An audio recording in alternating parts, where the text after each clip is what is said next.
Hey all, இது Saturday morning. எங்கள் ஊரில் செம்ம மழையாக இருக்கும். உங்கள் ஊர்லலாம் கிளைமேட் கண்டிஷன் எப்படி இருக்குன்னு கமெண்ட்ஸில் ஷேர் பண்ணிக்கோங்க. இன்றைக்கி பார்க்க போகிற பிளான்ட் வந்து ஷைனி புஷ். சின்ன பிளான்ட் ஏதாவது ஆசைப்பட்டால் கூட எனக்கு பெரிய பிளான்ட்டாக கிடைக்கும். அது யார் மூலியமாக வேணாலும் கிடைக்கலாம். எப்படியாவது எனக்கு அது வந்து கிடச்சிருது. அப்படி வந்து இந்த ஷைனி புஷ் பிளான்ட்டை வந்து நான் நிறைய பேர்கிட்ட வந்து கேட்டிருக்கேன். ஆனால் வந்து எனக்கு அது கிடச்சது கிடையாது. இப்போ பார்த்தா திடீர்னு ஒரு பாட்டை சர்ப்ரைஸாக இந்த பிளான்ட் எங்கேருந்து வந்துச்சு, எப்படி வந்துச்சுன்னுலாம் தெரியல. ஆனால் வந்து ஒரே ஒரு பிளான்ட் வந்து வந்திருக்கு.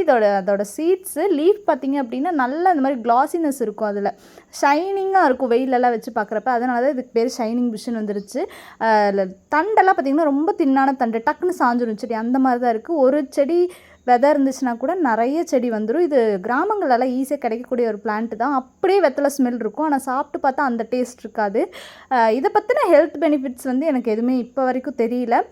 பெருசாக சர்ச் பண்ணி பார்த்ததுலேயும் எதுவும் அவ்வளோவா எனக்கு கிடச்ச மாதிரி இல்லை. உங்களுக்கு தெரிஞ்சிச்சு அப்படின்னா கமெண்ட்ஸில் ஷேர் பண்ணிக்கோங்க. தேங்க்யூ, பாய்.